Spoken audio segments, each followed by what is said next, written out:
Never did I think it would be so hard to sit with my own thoughts. The assignment was simple.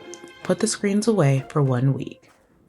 I thought this would be easy enough, but I might need Doom Scrollers Anonymous because my problem really is this damn phone. It's a compulsion at this point.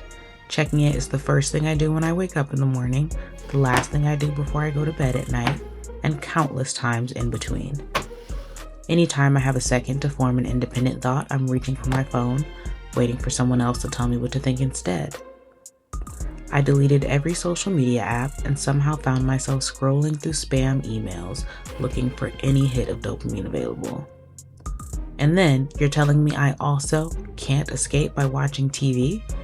By the end of day 2, I was ready to call it quits. I was so bored it genuinely made me angry. But I didn't give up. Every time I picked up my phone, I put it right back down. And as the days went on, the separation from one of my favorite vices did get easier, though I was still thinking about it all the time. I let myself be bored. Extremely bored. Uncomfortably bored for an ungodly amount of time. And after my week of suffering, I regret to inform you that you actually do need to put down the damn phone.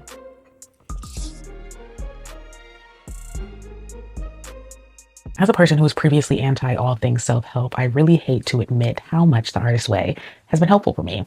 I just completed my media deprivation week, which means no media consumption at all, no social media, no TV, no movies, no podcast. Some people also did no reading or no music with lyrics. I listened to music with lyrics, and I allowed a small amount of reading for pleasure in the evening as long as I completed all of the things on my to-do list that day, because I'm not going to lie, I was losing my mind. Also, I relapsed a couple times on the TV and the social media, but the moral of the story is I tried to do this week numerous times, and every time I failed, but this time was the most successful, and I learned a lot, and so I'm going to tell you about it.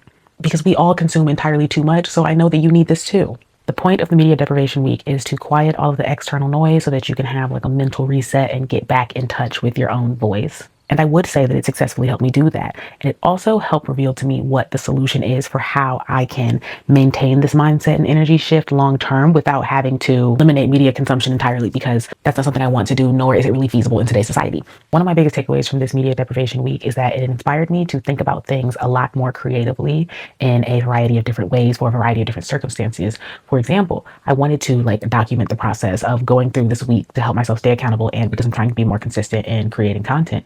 And I was going to do it just like regular vlog style. But I got 2 days in and I was like, I'm really not excited about this. The video I'm making, I don't feel like it's a video that I would be excited to watch. And so I am not motivated to make it. And usually I would escape that frustration by trying to find some inspiration by looking at what everyone else is doing online.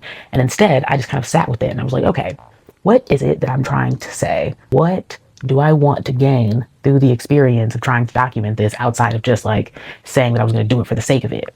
And where I landed was making that little micro short film that you watched in the beginning, which if you sat through that and made it this far into the video, thank you. Because admittedly, was that snippet very good? No, but I had fun making it. And the reason why I did it is because a larger goal that I have is that right now, I'm in my world traveler era, and I really enjoy watching very cinematic style travel content. And that is something that I would like to make myself.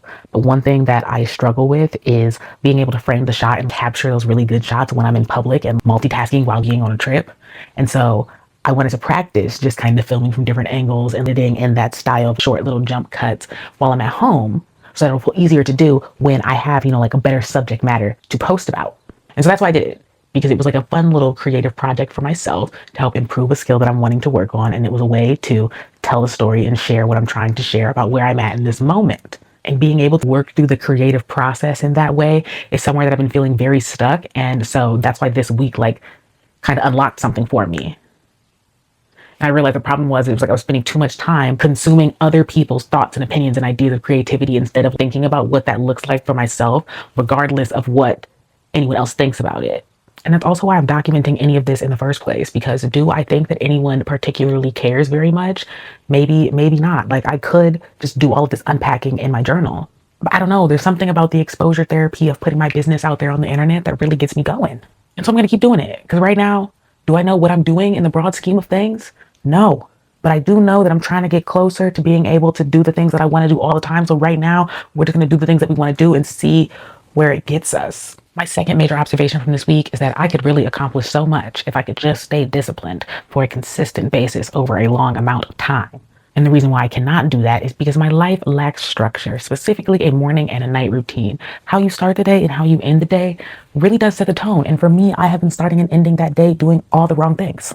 I'm definitely planning to implement some new daily habits as a result of this that I'm going to try really hard to stick with throughout the month of May and see where a month of consistency gets us. I might make a video about that as well. Let me know if you would want to see that. And observation number 3, I am the type of person that needs a project. Like, I need to always have something that I'm doing that I'm excited about, that will hold my attention, that will be more interesting than scrolling on my phone or binge watching the same TV show over and over and over again. And lucky for me, as a result of this week and sitting with my boredom for so long, I found my newest project and I'm really excited about it. In conclusion, I also have 2 other vices that I should probably be working to get under control: caffeine and. But those will not be the next episodes you see on this channel because I'm only one woman. I can only do so much. And in a world where there's just things happening all the time, a girl needs a couple vices to keep her sane. But we are going to spend a little bit less time on that phone though.